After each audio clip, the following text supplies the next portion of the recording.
Ngayong gabi, matutulog ka sa isang mainit na kama habang milyon-milyong iba pa ang maghahanap ng matutuluyan para maiwasan ang pagyayelo hanggang mamatay sa lamig. Isipin mong wala kang tirahan at minus 5 degrees Celsius ang temperatura sa labas. May nakita kang curtain sa ilalim ng tulay pero may ibang natutulog na roon at hindi ka pinapasok.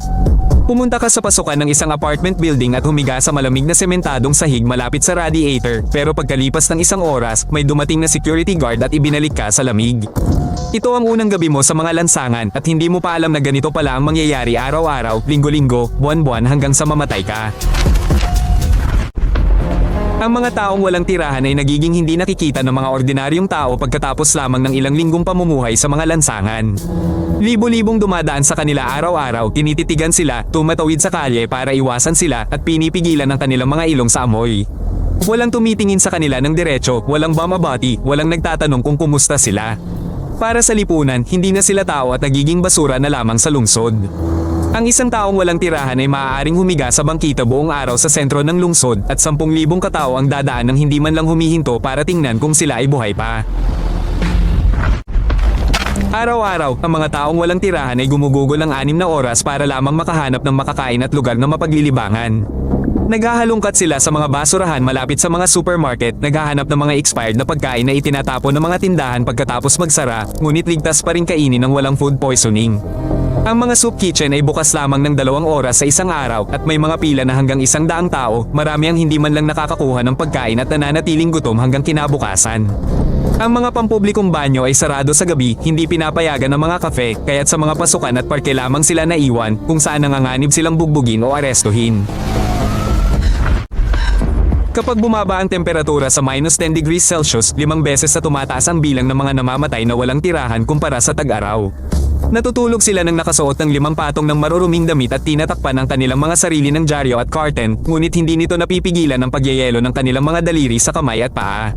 Marami ang nawalan ng mga daliri sa kamay, tainga, at ilong dahil sa frostbite ngunit patuloy na naninirahan sa mga lansangan dahil wala na silang ibang mapupuntahan at walang naghihintay sa kanila. Ang tanging paraan upang mabuhay sa taglamig ay ang matulog malapit sa ibang mga walang tirahan at magpakasasa sa init ng kanilang katawan buong gabi nang hindi gumagalaw. 7 sa 10 taong walang tirahan ang umiinom ng alak araw-araw, hindi dahil sila ay alkoholiko, kundi dahil ito lamang ang paraan para makatulog sa malamig na semento. Ang murang alak o vodka ay nakakatulong sa kanila na makalimutan ang gutom at sipon, mapawi ang sakit ng sakit at pinsala, at tulungan silang makalimutan na tapos na ang kanilang buhay. Pagkalipas ng ilang buwan, lumilipat sila sa industrial alcohol, cologne, panlinis ng bintana, anumang bagay na naglalaman ng alak at mas mura kaysa sa pagkain. Araw-araw, 12 ng mga taong walang tirahan ang namamatay dahil sa overdose at pagkalason na ang kanilang mga bangkay ay natagpuan kinabukasan sa parehong mga eskinita kung saan sila nakatulog. Ang utak ng isang taong walang tirahan ay nagsisimulang humina pagkatapos lamang ng 3 buwan ng walang tigil na pamumuhay sa kalye dahil sa stress ng gutom at lamig. Una, nawawalan sila ng pakiramdam sa oras, hindi nila matandaan kung anong araw ng linggo, anong petsa, at kung minsan ay hindi na nila matandaan kung saang lungsod sila naroroon. Pagkatapos ay nagsisimula silang makipag-usap sa kanilang sarili, sumisigaw sa mga taong walang alam, tumatawa at umiiyak ng walang maliwanag na dahilan sa gitna ng kalye. Kung walang paggamot at wastong nutrisyon, patuloy na humihina ang utak at pagkatapos ng 1 taon, ang tao ay hindi na makakabalik sa normal na buhay kahit na mabigyan sila ng tahanan. May kanya-kanyang mga patakaran ang mga lansangan at bawat taong walang tirahan ay may kanya-kanyang teritoryo, isang teritoryo na handa nilang ipaglaban hanggang kamatayan. Ang pinakamagandang lugar ay ang mainit na silong, mga underpass ng subway, at mga pasukan sa mga gusaling may mga radiator, at ang mga espasyong ito ang paksa ng mga totoong digmaan na may pagdanap ng dugo at mga bali ng buto. Ang mga bagong dating ang nakakakuha ng pinakamasamang lugar, mga bukas na bangko sa parke, mga mamasamasang sulok sa ilalim ng mga tulay, at mga kahon sa mga industrial na lugar kung saan walang pumupunta. Kung may kukuha ng espasyo ng iba ng walang pahintulot, isang labanan gamit ang mga kutsilyo, bote, at bato ang nangyayari at kadalasan ay may namamatay doon mismo. Regular na binubugbog ang mga walang tirahan at hindi lamang ito ng mga pulis kundi pati na rin ng mga ordinaryong dumadaan, mga lasing na teenager at mga gwardya ng tindahan. Pinalalaya sila ng mga pulis mula sa mga istasyon ng subway at tren, kinukumpiska ang kanilang mga dokumento kung mayroon sila at naglalabas ng libu-libong dolyar na multa na walang magbabayad. Partikular na hinahanap ng mga grupo ng mga teenager ang mga walang tirahan upang bugbugin sila para sa kasiyahan, kinukunan ng insidente sa kanilang mga telepono at ipinopost ito online bilang patunay ng katapangan.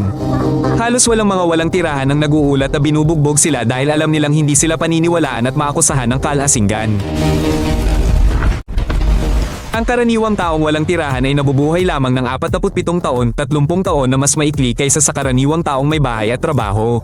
Nagkakaroon sila ng tuberculosis, pulmonya, hepatitis, mga sakit sa balat, mga parasito, at mga namamagang sugat, lahat ng walang paggamot. Tumanggi ang mga ambulansya na bisitahin ang mga walang tirahan, tumatangging tumanggap ang mga ospital ng mga taong walang dokumento at insurance, at halos wala ring mga libreng klinika. Ang isang simpleng kalmo o sipon ay maaaring pumatay ng isang taong walang tirahan sa loob ng 2 linggo dahil ang sugat ay namamaga, nagkakaroon ng pagkalason sa dugo, tumataas ang lagnat, at walang tulong. Karamihan sa mga taong walang tirahan ay namamatay sa gabi, nag-iisa, walang mga saksi, walang mga ambulansya, walang mga huling salita. Natutulog sila sa curtain sa isang eskinita at hindi nagigising dahil sa lamig, dahil sa cardiac arrest, dahil sa overdose, o dahil sa internal bleeding. Maaaring humiga ang katawan doon ng ilang araw hanggang sa may makapansin at tumawag ng pulis, at sa panahong iyon ay kinukuha ng ibang mga taong walang tirahan ang lahat ng damit at gamit ng mga patay. Inililibing sila sa mga libingan na walang pangalan o monumento, karamihan ay nananatiling hindi nakikilala at walang makakaalam kung sino sila. Sa ngayon, 100 milyong bata ang naninirahan sa mga lansangan ng mundo at ang bilang na ito ay lumalaki bawat taon. Ang ilan ay ipinanganak sa mga inang walang tirahan sa mga lansangan mismo, ang iba ay inabandona ng kanilang mga magulang, at ang iba naman ay tumakas mula sa mga ampunan kung saan sila ay binugbog o ginahasa. Ang mga batang ito ay natututong mabuhay sa loob lamang ng ilang buwan, nagnanakaw ng pagkain, namamaalamos ng pera, nagtatago mula sa pulisya, at nagtatanggol sa kanilang sarili mula sa mga matatanda na gustong magsamantala sa kanila. Karamihan sa kanila ay hindi nabubuhay hanggang 18 taong gulang, namamatay mula sa sakit, karahasan, o gutom, o basta nawawala at hindi na matagpuan. Ang mga walang tirahan ay nagigising ng alas 4 ng umaga habang natutulog pa ang iba pang bahagi ng lungsod dahil kailangan nilang mangolekta ng mga bote bago ang kanilang mga kakumpetensya. Naglalakad sila sa kanilang kapitbahayan, sinusuri ang bawat basurahan, parke, at hintuan ng boss, naghahanap ng mga plastik na bote at lata ng aluminyo na maaari nilang i-recycle. Ang 1 kilo ng aluminyo ay nagkakahalaga ng $1, kaya ang isang buong araw ng pagsusumikap ay maaaring kumita ng $3 o $4 kung sila ay suswertehin. Ginagamit nila ang perang ito upang bumili ng pinakamurang tinapay at mga delatang pagkain, at ang natitira ay napupunta sa alak o sigarilyo upang mapanatili silang busog hanggang sa susunod na umaga. Parang loterya ang bawat gabi sa mga lansangan at hindi alam ng mga walang tirahan kung gising silang buhay o papatayin habang natutulog. Inaatake sila ng mga tulisan kahit wala namang nakawin, sinusunog sila ng mga teenager para pagtawanan, ginagahasa at pinapatay dahil lang hindi ito napaparusahan. 10 beses na mas madalas na ginagahasa ang mga kababaihan sa mga lansangan kaysa sa mga babaeng may tirahan at wala silang paraan para ipagtanggol ang kanilang sarili. Maraming mga walang tirahan ang hindi natutulog, nananatiling gising hanggang madaling araw dahil wala silang anumang kalaban-laban sa kanilang pagtulog. 5 lamang sa bawat 100 tao ang nakakabalik mula sa mga lansangan patungo sa isang normal na buhay, ang natitirang 75 ay namamatay na walang tirahan.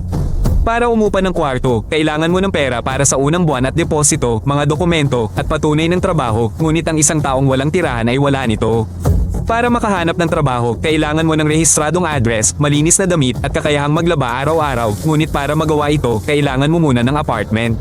Ito ay isang mabisyo na siklo na hindi maaaring masira ng walang tulong, ngunit ang mga programa ng tulong ay umiiral lamang sa malalaking lungsod, at halos 1% lamang ng mga tao ang nakakapunan ng mga ito.